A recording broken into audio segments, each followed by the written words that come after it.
नमस्कार, मैं हूं आपके साथ आलोक और आप देख रहे हैं उत्तराखंड की खबरों का बुलेटिन खबर पहाड़। खबरों के सिलसिले को देंगे विस्तार। बात करेंगे जोशीमठ की, जहां पर मुख्यमंत्री पुष्कर सिंह धामी का बड़ा ऐलान। प्रभावितों को बाजार रेट पर दिया जाएगा मुआवजा, सीएम ने कहा, और प्रभावितों को तत्कालिक तौर पर 1.5 लाख रुपए की मदद दी जाएगी। इतना ही नहीं, जोशीमठ के 3000 परिवारों को दी जा रही मदद। प्रभावितों को 45 करोड़ की तत्कालिक सहायता।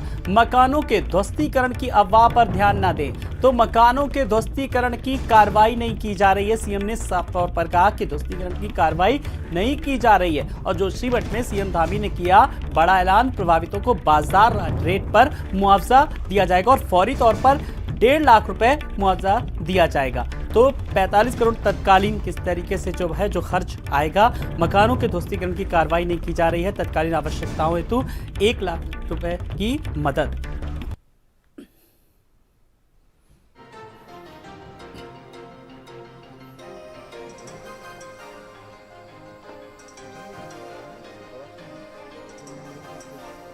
तो मुख्यमंत्री पुष्कर सिंह धामी जोशीमठ के प्रभावितों से बात की, वहां पर उनकी स्थिति का, वहां पर मकानों का भी जायजा लिया और उन्हें हर संभव मदद का आश्वासन दिया। तो खतरे का बड़ा बताना ठीक नहीं है, लेकिन उस समस्या के निराकरण के लिए हर संभव सरकार कोशिश कर रही है, जिसको लेकर के आश्वस्त किया मिलकर के लोगों से।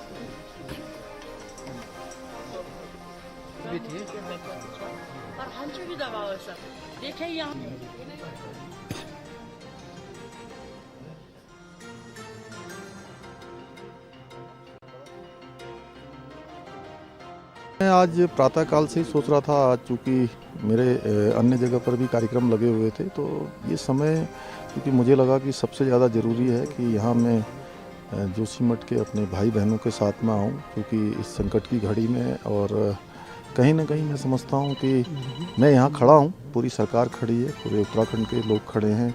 माननीय प्रधानमंत्री जी का हमको पूरा आश्वासन है, भरोसा है, उन्होंने पूरी सहायता और लगातार वो इसकी मॉनिटरिंग कर रहे हैं। इसलिए मैं यह भी कहना चाहता हूँ, क्योंकि धीरे धीरे स्थिति यहाँ पर जितना आपदा के कारण से नुकसान हुआ है या जो भी घटित हुआ है वह हो चुका है, और आगे हम भगवान से प्रार्थना करते हैं वो ठीक हो जाए। लगातार ये बात आ रही है कि सारी बिल्डिंगों को ध्वस्तीकरण किया जा रहा है, तोड़ा जा रहा है। ऐसा कहीं भी नहीं है। जो 2 बिल्डिंगों के बारे में बात आई थी, 2 होटल्स के बारे में, उसी पर बात हुई है, और वो भी सबकी जो सहमति बनेगी उसके आधार पर यहाँ का प्रशासन काम करेगा।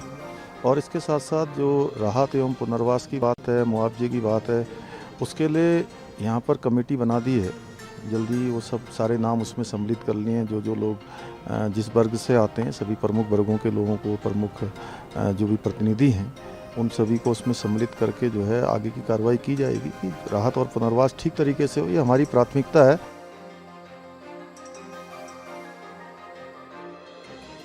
ना ठीक नहीं है, तो तमाम सारे लोगों से वहां पर पीड़ितों से मुलाकात की और उन्हें हर संभव मदद का आश्वासन भी दिलाया मुख्यमंत्री पुष्कर सिंह धामी ने। और सीधे रुख करेंगे उत्तराखंड ब्यूरो चीफ पंकज पवार हमारे साथ जुड़ गए। पंकज, जोशीमठ जब पहुंचे मुख्यमंत्री पुष्कर सिंह धामी, विस्थापितों से बात की, पीड़ितों से बात की, उन्हें हर संभव मदद का आश्वासन दिलाया। उसके बाद लोगों की किस तरीके से प्रतिक्रियाएं सामने आई? सरकार की यही है कि किसी को परेशानी ना हो। अगर इतनी बड़ी आपदा आई है तो कहीं ना कहीं जो तमाम लोग परेशान हैं उनको ये लगे कि सरकार उनके साथ मौजूद है। तो मुख्यमंत्री ने आज जिस तरीके से बिना प्रोटोकॉल के मुख्यमंत्री वहां पहुंचे, क्योंकि किसी मुख्यमंत्री का एक प्रोटोकॉल जारी होता है और उसके बाद तमाम पहले सुरक्षा एडवांस टीम जाती है सुरक्षा की, लेकिन ऐसा नहीं हुआ। मुख्यमंत्री ने आज के अपने तमाम जो कार्यक्रम है वो स्थगित किए। हल्द्वानी उन्हें जाना था, उसको भी उन्होंने ऑनलाइन माध्यम से किया, लेकिन फिर उसके बाद मुख्यमंत्री जोशीमठ निकल गए। तो सीधे तौर पर आज रात में मुख्यमंत्री जो है तमाम जो आपदा पीड़ित हैं उनके साथ मुलाकात कर रहे हैं। वहां पे काफी मुख्यमंत्री ने बातचीत कर रहे हैं तमाम लोगों से जो आपदा पीड़ित हैं, जिनके आंसू निकल रहे हैं, जिनके अपने घर छोड़ते हुए जिनके लिए दुख हो रहा है, वो उनके साथ मुख्यमंत्री खड़े होते हुए नजर आ रहे हैं। और कई तरीके की मुख्यमंत्री ने सीधे तौर पर निर्देश दिए हैं आलोक जी। और सीधा मुख्यमंत्री ने कहा है कि जोशीमठ के जो भूदसाव है उसमें प्रभावितों को बाजार रेट के आधार पर मुआवजा दिया जाएगा, यानी जो बाजार रेट वहां का होगा उसके हिसाब से मुआवजा दिया जाएगा। और अभी जो है तात्कालिक तौर पर लगभग 1.5 लाख का की सहायता जो है राज्य सरकार की तरफ से कर दी गई है। उसमें 50,000 जो है वो शिफ्टिंग और ये तमाम चीजों को लेकर भी है। और जो अभी तक का आंकड़ा है लगभग 3,000 परिवारों को लगभग 45 करोड़ रुपए की तात्कालिक सहायता दे दी गई है।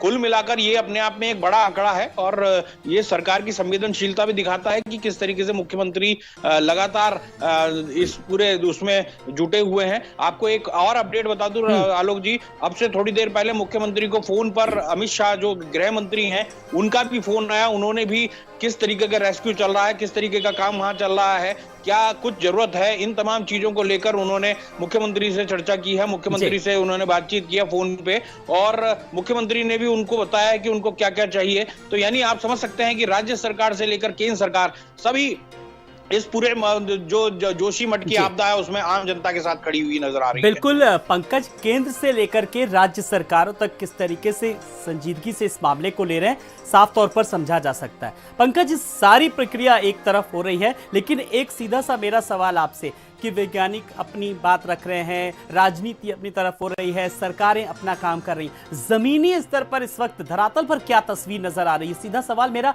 आपसे खास इसीलिए। देखिए, धरातल पर तो यही है कि लोगों को जो अभी तक लगभग 731 मकान जो हैं वो जो चिन्हित हुए हैं उनमें से ऐसा नहीं है कि सबको वहां से हटा दिया जा रहा है। लगभग 89 परिवार के जो हैं लोगों को अभी तक शिफ्ट किया गया है क्योंकि वो असुरक्षित हैं। और उसके अलावा भी लगभग जो कम सुरक्षित हैं उनके लोगों को भी हटाया जा रहा है और जो अभी जिनमें केवल दरारें, छोटी मोटी दरारें दिखाई दे रही हैं उनको नहीं छेड़ा जा रहा है। लेकिन फिर भी अगर जरूरत जिस तरीके से पड़ रही है, जो जमीनी हकीकत ये है कि कहीं ना कहीं अभी मुआवजे और इन तमाम चीजों को लेकर कई दिन लगेंगे और सरकार ने अभी जो फौरी राहत दी है अभी उसी से ही जो तमाम जो लोग हैं जो आपदाग्रस्त हम लोग रहते हैं और आपदाओं का सामना हमारा होता ही है। लेकिन उसके बावजूद भी मैं ऐसा समझता हूं कि जहां हम पुनर्वास के लिए सारी कार्रवाई कर रहे हैं, माननीय प्रधानमंत्री जी ने भी यहाँ के लिए चिंता व्यक्त करी है, वह भी अपडेट सारे ले रहे हैं, पल पल की जानकारी उनके कार्यालय को दी जा रही है। माननीय गृह मंत्री जी ने भी यहाँ के लिए पूरी चिंता व्यक्त करी है, हमारी पार्टी के राष्ट्रीय अध्यक्ष जी ने भी चिंता करी है। और हम इतना ही कहना चाहते हैं कि कुछ अभी तात्कालिक रूप से और कुछ हमारा दीर्घकालिक रूप से यहाँ के लिए सारी प्लान तैयार कर रहे हैं और एनडीएमए की टीम यहाँ के सारी जो क्षति हुई है या किस कारण से हुई है उसका आकलन कर रहे हैं। और 4 महीने बाद हमारी चारधाम यात्रा भी प्रारंभ होगी, क्योंकि ये भगवान बद्रीनाथ जी के प्रांगण से कुछ ही दूरी का स्थान है। पूरे देश के लोगों की आस्था का ये स्थान है। जोशीमठ शहर हमारा बहुत पौराणिक शहर है, बहुत आध्यात्मिक शहर है। बगल में ओली भी है, ओली हमारे विंटर गेम्स अगले महीने होने हैं। तो सभी को यह भी ध्यान में रखना चाहिए कि चूँकि प्रत्येक वर्ष आपदा आती है और आपदा हमारे आना कोई अस्वाभाविक नहीं है, क्योंकि तमाम जगह पर इस प्रकार की बातें भी आ रही हैं कि पूरा उत्तराखंड आपदाग्रस्त हो गया है, उत्तराखंड डूब रहा है, जोशीमठ समाप्त होने वाला है। तो मैं सबसे कहना चाहूँगा कि इस प्रकार की बातों को आगे नहीं बढ़ाना चाहिए, क्योंकि हम चारधाम यात्रा पर, पर्यटन पर, यहाँ की अध्यात्म पर यात्रा करने वाले लोगों के कारण से पूरा राज्य हमारा आगे बढ़ता है। जोशीमठ के लोग हों या इस रूट पर पड़ने वाले लोग हैं, उन सभी की आजीविका इससे प्रभावित होती है।